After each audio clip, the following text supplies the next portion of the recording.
Should I stay seated?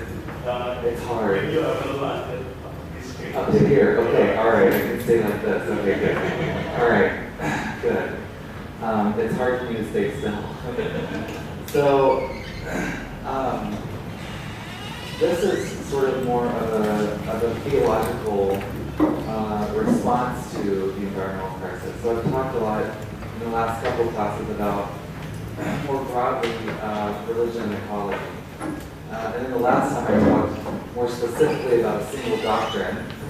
So this is about other doctrines in theology. And the field that has developed over the past 30 years known as eco-theology. So, as with all, oh, by the way, we'll get to that. Okay. As with all of the other things that I've tried to talk about, I want to give it some sort of context. So basically, before the 20th century, before there is an environmental crisis, there is no need for something like eco-theology. There's no need for an environmental movement, right? So there's not a lot of self-awareness about human relationships with the rest of the natural world. Now, that doesn't mean there aren't people like St. Francis, that there aren't Buddhist monks that hug trees and ordain trees, that ancient Buddhists don't sort of argue over whether or not dogs have Buddha nature and stuff like this. But it does mean that something like the environmental movement and eco-theology is a response to the very specific events that happened through the Industrial Revolution. And that is the recognition of our ability to destroy, to a large degree, air quality, water quality, these sorts of things to deforest. So, when we're looking back into the history of Christian thought to help reconstruct and develop a response to the environmental crisis, we have to remember that none of our religious Christianity, Judaism, none of the religious traditions were constructed during a time that there was an environmental crisis. So there's not going to be Jesus saying, oh, and when climate change happens, or the Buddha is not going to be there saying, oh, by the way, when you experience the bleaching of coral reefs or the acidity in the ocean, right? So we have to search, right, and see how we can extend our traditions to address contemporary problems. Now, having said that, there were a few outliers that sort of did much more of an eco-theology than their contemporaries. One is the Jesuit Teilhard de Chardin, who many of you may have heard of. Teilhard de Chardin was actually a paleontologist and Jesuit. And when he was a contemporary of Darwin, and he lived until the early 1930s, 40s, something like this. And so when Darwin published The Origin of Species and evolution came out, this Jesuit scientist is like, wow, this means something for theology. And so he tried to redevelop theology from an evolutionary perspective. So he sort of went back to the tradition and said, well, what does this new information mean for theology? And this is a Jesuit priest who never left the church, right? Embracing evolution and rethinking theology in an evolutionary nature. He also happened to be very good friends with the father of Ian Barber, Ian Barber is one of the leaders of what comes later to be religion and science. And so I met Ian Barber, and he remembers hanging out with Teilhard de Chardin. So it's just very, very interesting how all these things overlap. In any event, another person that did this, you probably have heard of because I've seen many of you nod when I say process thought, or process theology, is Alfred North Whitehead. So Whitehead, an Anglican, right? right, physicist, who, like Taylor before him, was trying to say, okay, what does this new physics mean for theology, right? So he adapts theology to the new information about physics, right? So these are people that are retrieving the tradition and seeing how new information changes it and what it means for theology. One of the first people to do this with environmental concerns, and it was centered around the threat of the nuclear winter, right, in World War II, was Joseph Sittler, right, who began to develop what does this mean, right? What does theology mean now that we have the capacity to end humanity with the atomic bomb, right? To fundamentally change the face of the planet. So he began doing this in the 1950s. But prior to Lynn White's argument, Lynn White was a historian of science, and he published in 1967 an article in Science magazine, one of the two big science journals. There's Science and Nature in the U.S. Right? And what he said was, look, this was 1967, right when the environmental movement was starting to get going, right when people, Rachel Carson published her book Silent Spring about the effects of pesticides on the environment. We had become aware of nuclear radiation. We were beginning to see mass deforestation. We were about to enter the period of global recession due to the gas shortage, right? So we were beginning to realize the limits of our consumption. So Lynn White, this historian of science, writes in Science magazine, he says, look, the environmental crisis is at root, doesn't have to do with science and technology. It has to do with a spiritual crisis, a religious crisis. And for him, he said, this crisis is largely the result of a dominion theology from Jewish and Christian thought. So this idea that we can have dominion over and subdue the earth, right? This is what he was saying in 1967.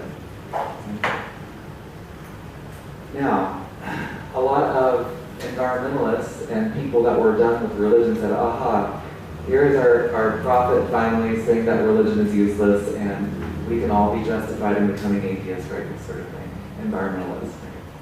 But what they failed to see was the rest of his article, which said, and if this is a spiritual and religious crisis, then we need a spiritual and religious response.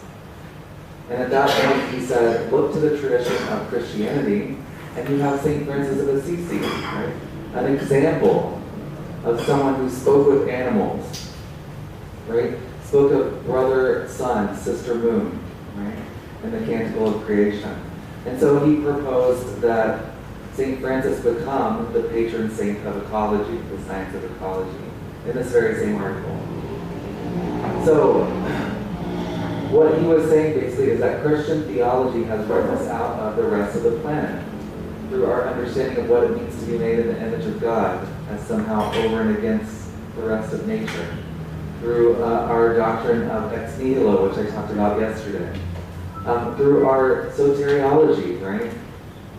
That the material world is not necessarily the really real in some versions of theology, and our salvation is in another world, right? It's sort of earth denying. Through our eschatology, right? In the end, right, there'll be a new creation. Well, what's going to happen to this old creation, right?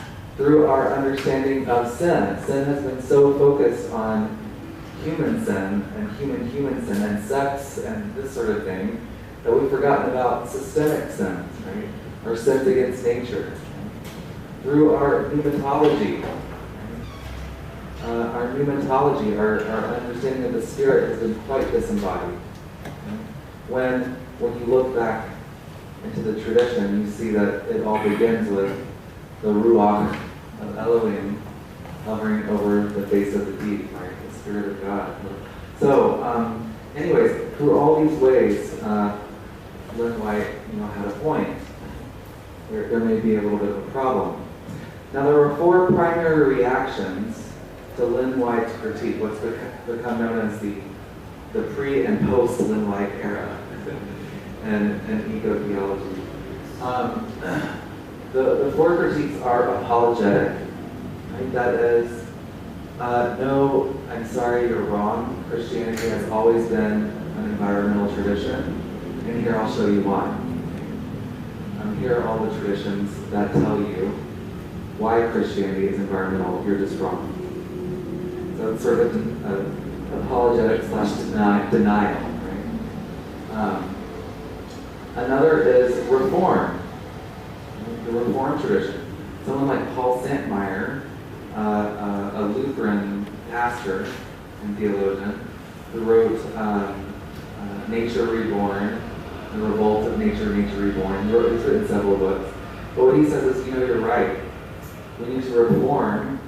Our theology is basically, the doctrines are okay, but we just need to reform them. So that they are aware now, they are extended to be more aware of the environmental crisis and address our context. Then there's radical reconstruction, which would be exemplified by someone like Rosemary Radford Ruther. This sort of reaction says, look, you're right. Some doctrines are just bad, and we've got to leave them behind. And we have to come up with new ways to understand what it means to be Christian in the world. Right? So we don't need necessarily to hold on to the categories of systematic theology that we've held on to for the past centuries, because this new situation calls for something more. So but still, within the Christian framework, within a self-identifying Christian tradition. And then you have the post-Christians, right? People like Thomas Berry and Mary Daly, who say, no, you're right, and Christianity is hopeless. We need a new way of being religious in the world.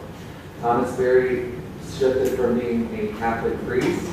He left the church, and he says, I have now become a geologian instead of a theologian. Mary Daly said, similarly about the sexism inherent in Christianity. She said, Christianity is inherently sexist and patriarchal. No, thank you. We need something new. We need a new way to think. And incidentally, she wrote several books during her productive career, but she wrote this one book called, instead of the dictionary, right? It's better in English, it's the dictionary. She wrote the Wiktionary. Right? And so she redefined terms based upon women's experience. And so anyways, very interesting people. So these are the 4 basic categories of responses, right?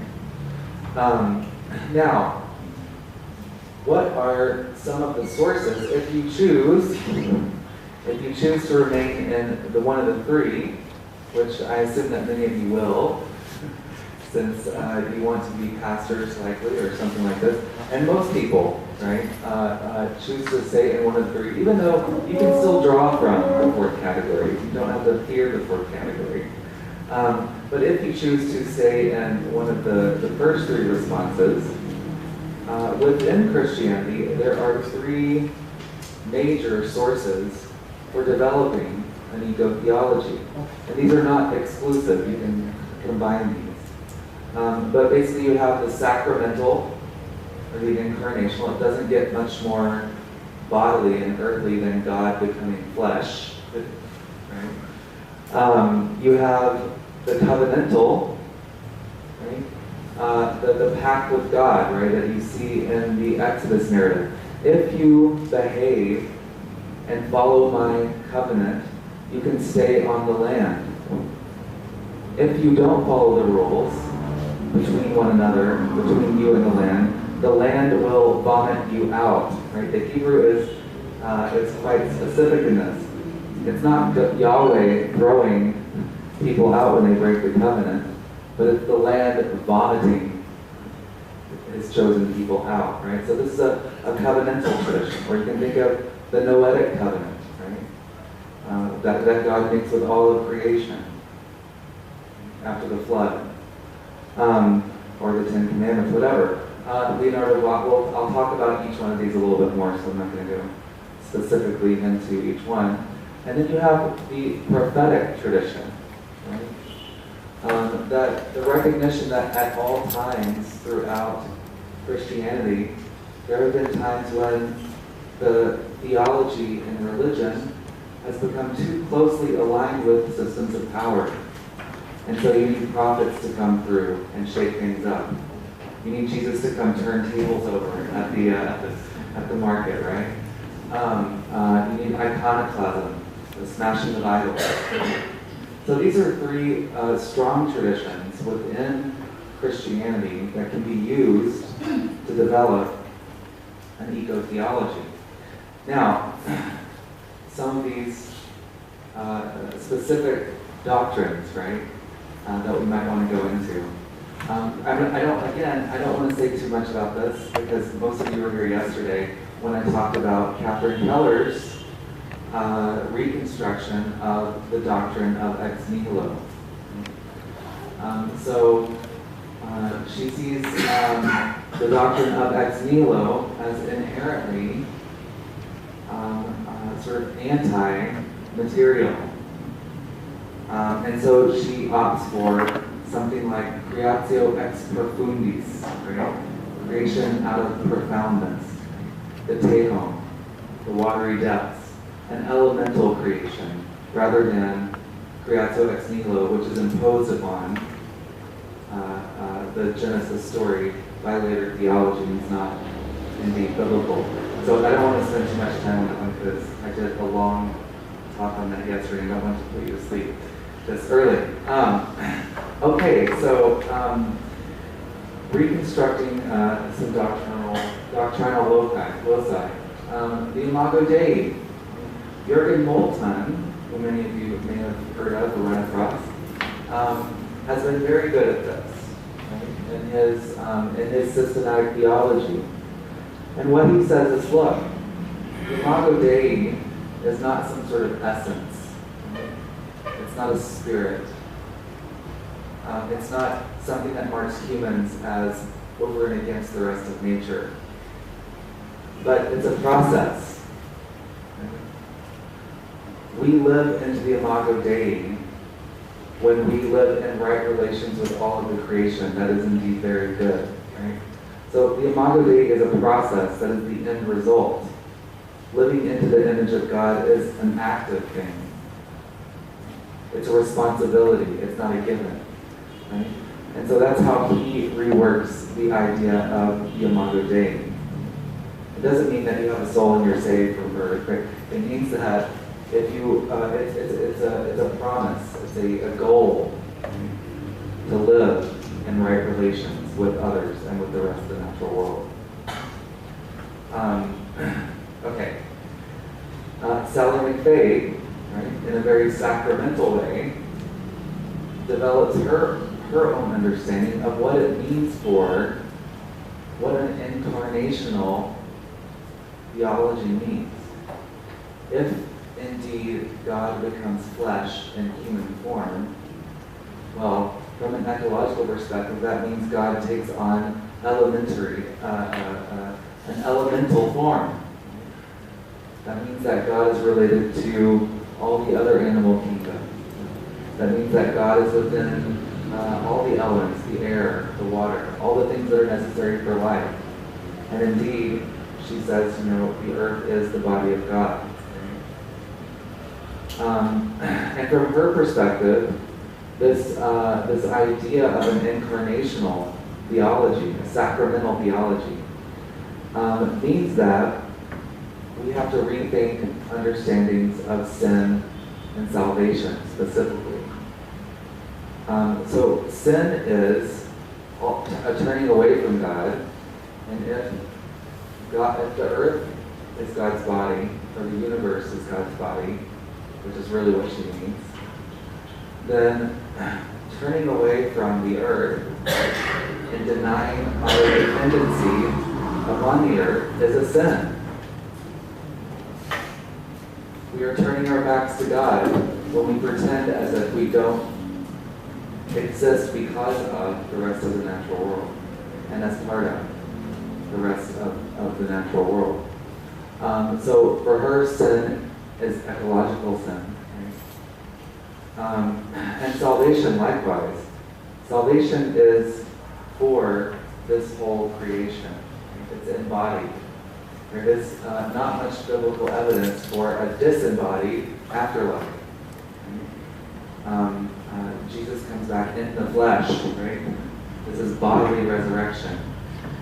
In the chapter in the Bible with Ezekiel's dry bones, right? The dead bones of the desert begin to receive their sinews and their flesh back on in this new life that is created, right, by God. So for her, salvation has to be bodily. It has to include the whole earth, because we are radically interrelated with the rest of the natural world. So that's her own reconstruction, right, of some of the doctrines. And then, as I mentioned earlier, you have Leonardo Boff, right? A liberation theologian, right? But one that began to see, look, if Jesus, this prophet, if we're saying that he is for the poor, on the side of the poor and the oppressed, and not on the side of the powerful and wealthy, right? Look at what Jesus fought for during Jesus' lifetime. Then at this point we have to say, look, the earth is part of the poor. Right? So if Jesus were alive today, Jesus would take a preferential option for the earth and the animals in it that are being destroyed by consumption, overconsumption, at the hands of human beings. So extending metaphors of liberation theology, and the work someone was talking about doing work with Paulo Freire. Right? This is part of the pedagogy of the oppressed, is becoming an environmentalist, right? And thinking theologically from the poor of the earth, right? From the place of the poor of the earth. Yet another doctrine rethought from an ecological perspective, this time by a Brazilian theologian named Ivone Guevara. Ivone is a nun, and I don't know how she hasn't been excommunicated, but she hasn't been. She's an ecofeminist, right? So she sees the problem of environmental degradation as deeply entwined with the problem of sexism and racism, right? All these ideas of domination are linked together in the system of patriarchy, right? You've heard this word before, right? Patriarchy. And what is patriarchy? It's this idea that sort of God is at the top of the universe, and then a little bit underneath that there's men, and then women, and then, oh, by the way, this is just elite men. And you have your slaves, and you have your animals, and you have the dirt, right, in the earth. So this is patriarchy, right? And for a long time, Christian theology has been thought through these sorts of terms. You can only be a priest, right? You're a man, right? So she sees all of this and the deconstruction of patriarchy as a liberating thing, not just for human beings, for all human beings, men and women, but for the earth as well. And that's what ecofeminism is about. And anyway, she wrote in this book, Longing for Running Water, she understands the Trinity as a metaphor for radical interrelationship. So as an ecological metaphor, 3 in 1, this idea that a community is also a single entity, much like all the different organisms of an ecosystem that make it up. right? And living in relationship to each other and glorifying that community is hard work. But that's what we're called to do if we believe in a Trinitarian God and that we are made in the image of that God. We are called to live in right relations with the rest of the natural world. So that's what she does with the Trinity. And she sees the Trinity as a metaphor of our interrelatedness at a metaphysical level. It's the foundation for our lives. So that's another one. And then you have someone like Paul Santmeyer, who I mentioned earlier, in his book, Nature Reborn, thinking about a green eschatology, or an eco-eschatology. That whatever eschatology is, it has to be for this whole universe. That it can't be about being sucked out by a vacuum into some spiritual world and leaving all of this material world behind. Right? That the promise is for a new creation, the kingdom come here, not elsewhere. Right? That the kingdom of God is for this place. It's something to be realized and worked for.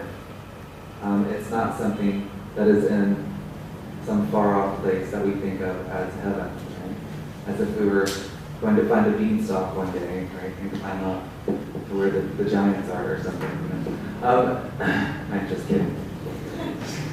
My humor sometimes is lost in translation. Okay, so Santmeyer is reconstructing that idea, right, from an ecological perspective. And finally, one of my favorites is my friend Mark Wallace, who is reconstructing pneumatology. One of his books is just called Green Christianity, but another one is called Finding God in the Singing River. Right? And so he actually imagines the pneumatology as the breath of all life, as the animating force of life. And he develops out of that what he calls a Christian animism. That if we're going to take what spirit is literally at its word, it is breath. It is the air that we all need in order to live. Hold your breath, see how long you last. Right? That's God, that's the Spirit, right, animating us. And what we do with every one of our breaths, we can either deny our relationship to the divine, or we can rejoice in it, right, and honor that. And so he thinks that there is, within Christianity, resources for a Christian animism. And one of the ways he likes to do this, I just want to do this really quick, and then it's kind of fun. So if you breathe in, right, he uses I'm inhaling. When you breathe out, you say, I'm exhaling. But just reverse that a little bit. When you breathe in, think of the world as exhaling. And when you breathe out, think of the world as inhaling. Right? And that's the shift in awareness that he's trying to bring about, right? That all things are existing by the Spirit, the breath of the world, the breath of life. So, anyways, he also starts to develop this, not just in terms of spirit, but he develops what some are starting to call an elemental theology, right? Of earth, air, fire, and water. God is fundamentally elemental if God is incarnational. Right? So, you have all these different ways in which theologians today are responding to the failures of theology. And it's not just in theology, it's in all religions. It's a failure of human beings to recognize, right? But these are ways, constructive ways, constructive theologies in ways in which different types of Christian theologians Catholic, Protestant, priests, ministers, and non, right, just academics, are trying to rethink how we can come to grips with this problem from within a Christian framework. So this is what I wanted to end with today. Because I've talked to you now 3 times about very academic sort of things. And I want to leave you with some resources that are a little more practical. That if any of this sort of really catches you, then you can look further into it. And maybe you know about some of these resources already. These are some websites of some of my favorite sort of eco-religious resources. This first one is called Earth Ministry, earthministry.org. Now, what Earth Ministry is based in Seattle, but what it has is it has collected together all the various statements on the environment from different Christian denominations. It has green Bible studies. It has green sermons, how to construct green sermons, right? It has all these sorts of resources for how to theologically shift within your congregation towards an eco-theological sort of way of thinking.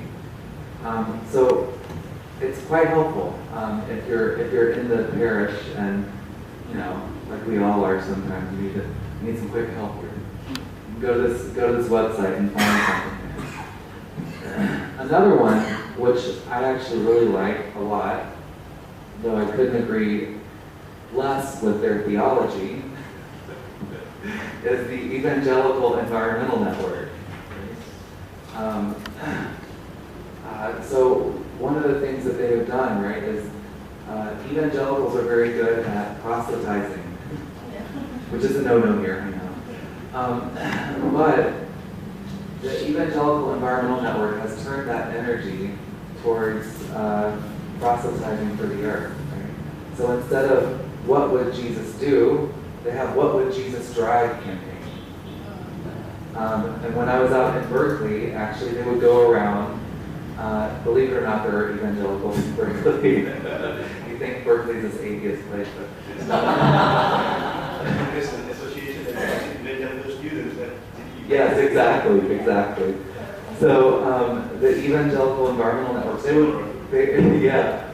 would go around with bumper stickers saying, "What would Jesus drive?"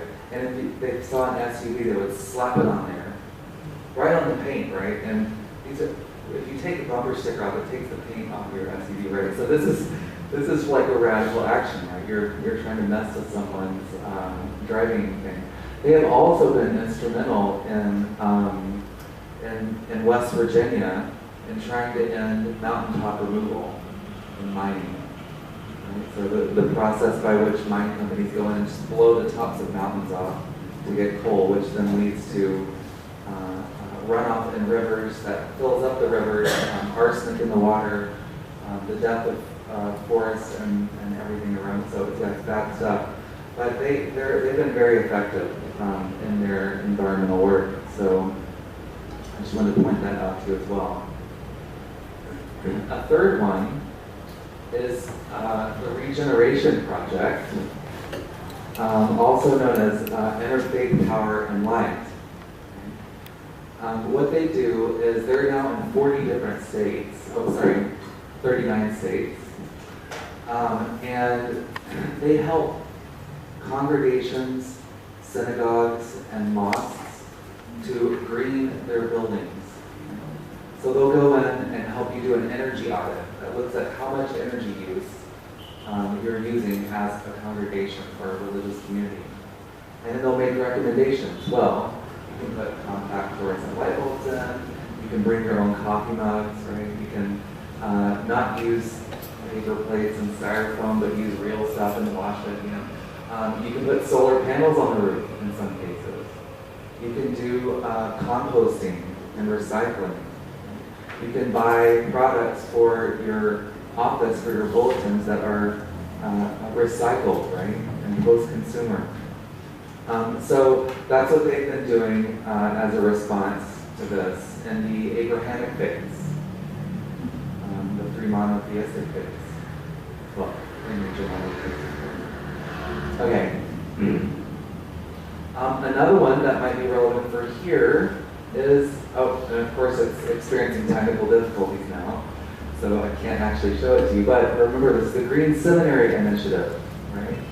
If you're going to have green congregations, then you've got to train green ministers, right?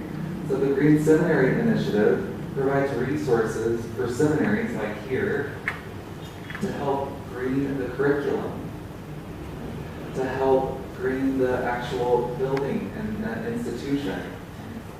So this organization started about 5 years ago or something, and now they have over 100 seminaries that are a part of this, right? That sign on, so people get their seminary presidents to sign on to the Green Seminary Initiative, which then gives student groups on campus saying, look, you signed on to this, that means we have to do something, right? So it sort of helps provide an emphasis and some resources to green the seminaries from within. And then, of course, we have the Forum on Religion and Ecology at Yale.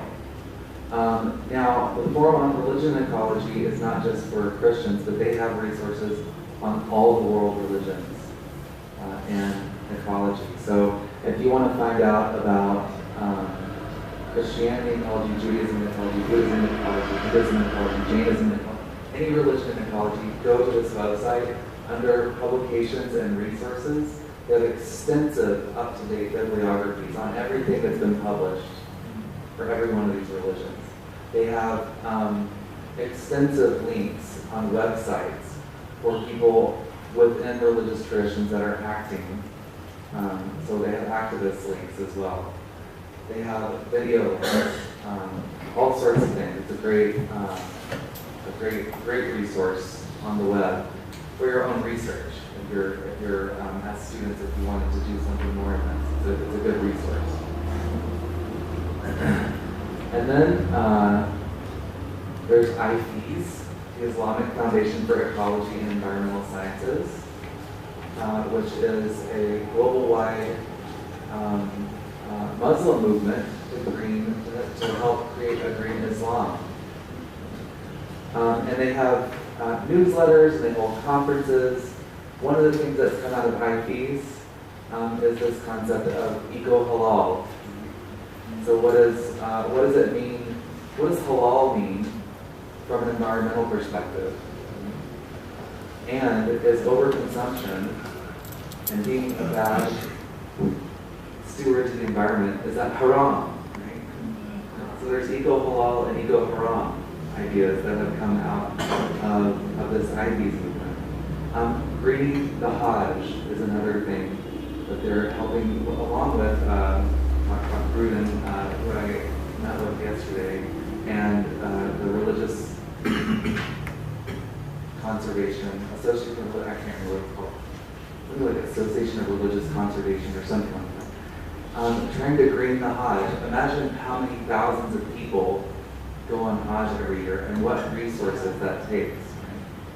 Right? So how can we offset that carbon footprint if we're truly trying to honor this creation?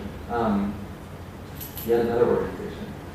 The Renewal Project, this is an interesting project, and it's also a film, and they have a film that has clips, about 5 to 10 minute clips of various religions and actual communities, religious communities that are greening their own community, right? So it's very good to use in classes and with congregations, this film. It would be a great resource to have here in your library. If I had a copy, I'd give it to you. I don't. It's relatively inexpensive, and I'm sure that, this is Indonesia, so I'm sure you can find it online somewhere. So anyways, but this film is great, right? Because you have about 10 different examples of religious communities responding to environmental crises. And then, something you all can contribute to. Right now, you can begin to do this as seminarians, as graduate students, is this new blog called Eco-Theo Review. This was started by some recently graduated seminarians that said, look, we've got to have a way to articulate this ecological voice from a new generation of students, right? We're not all going to be academics, we're not all going to be in positions of power, but we can come together and sort of have a clearinghouse where seminarians and other peoples can write poetry and share articles and information and activities that are going on. So this is a brand new project and one that I think is quite possible. It's Eco-Theo Review, Christianity, Ecology, and Culture. Everyone's welcome to contribute to that from where you are right now, which is nice, because sometimes it's just fun to get your voice out there and have a wider community respond to it, so that it can help you articulate and grow in your own sort of thinking. So that's what I have for today, for resources. So please, let me open it up now for some conversation, questions.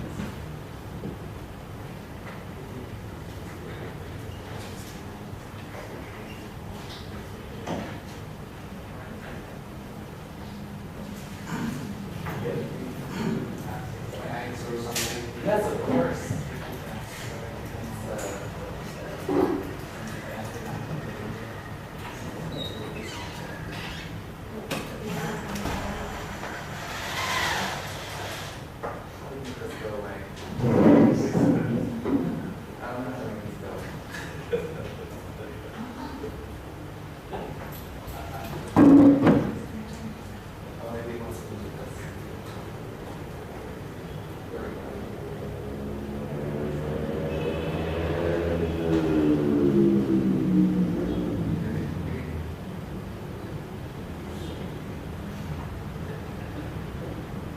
I don't care how technologically savvy you are.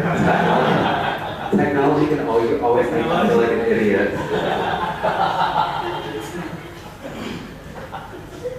I am repeating what you did about, Yes.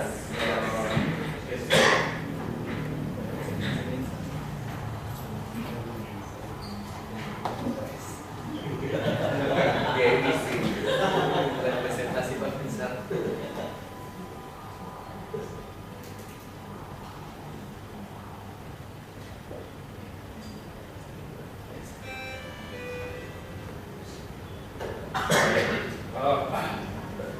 This is what we face today.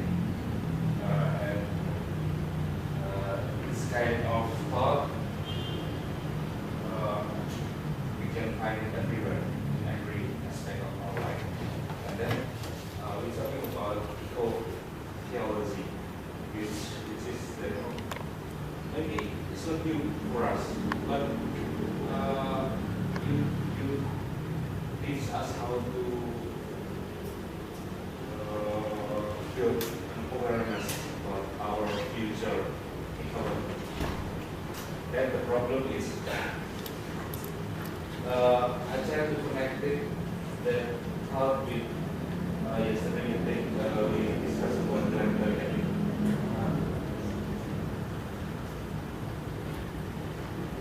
The A group claimed to deal with their food, and then somehow, somewhere, they use the thought for exploring our earth, and they make disturbing our environment. And then, how to convince? We're talking about convincing about this stuff. Let me just say, just as a start, that's why I love the Evangelical Environmental Network. They're a great example of this. Evangelicals are not known for their willingness to compromise. Right?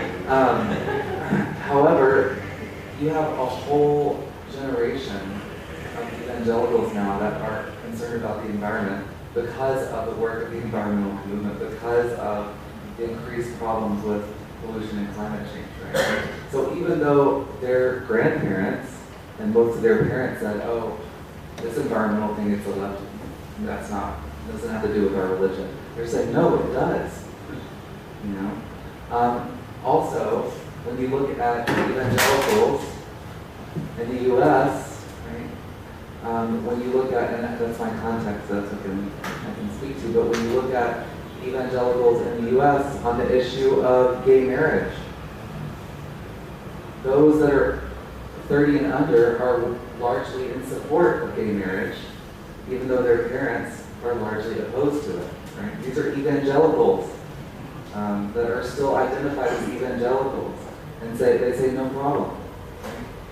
And that's because of the work of the LGBTQ community and convincing the wider public that, look, this is a form of love too that should be respected. Right?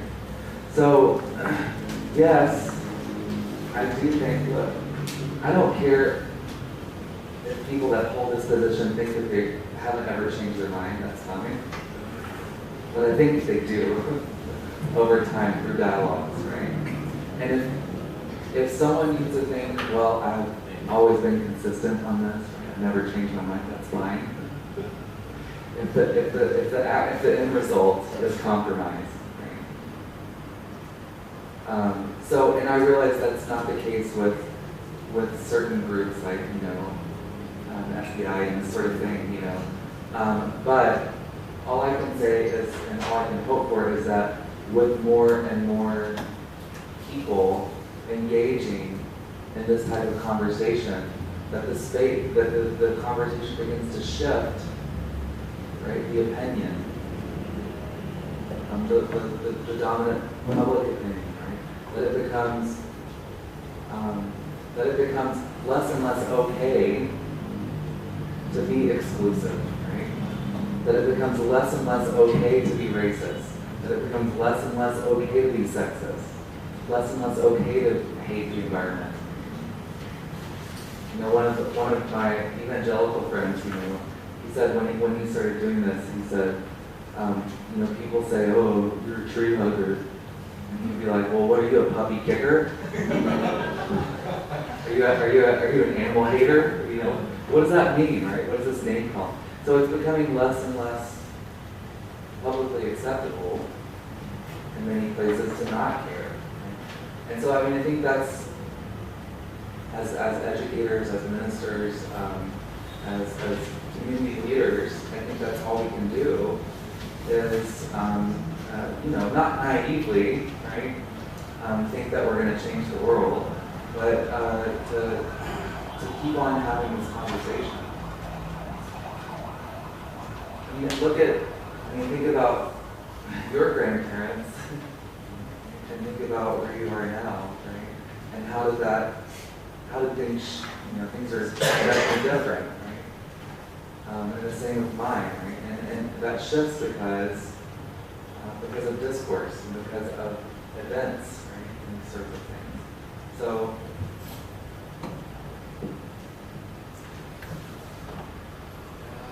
yeah, we can do that. In practical area, actually, we can have the ecology. This is on progress. This is questioning why. So, I'm talking about the ultimate. So, again, and then we see the ultimate truth about ecology, how to say we should save our nature, and then we must face to face with part of people that they already feel this is my ultimate truth, that it is different and it's okay that we explore your and so on and so on. So the kind of eco-theology is ongoing progress, not finished yet. And then you get up, you must face with some people, some part of the people that claim their ultimate truth by exploring the earth. So that's the practice.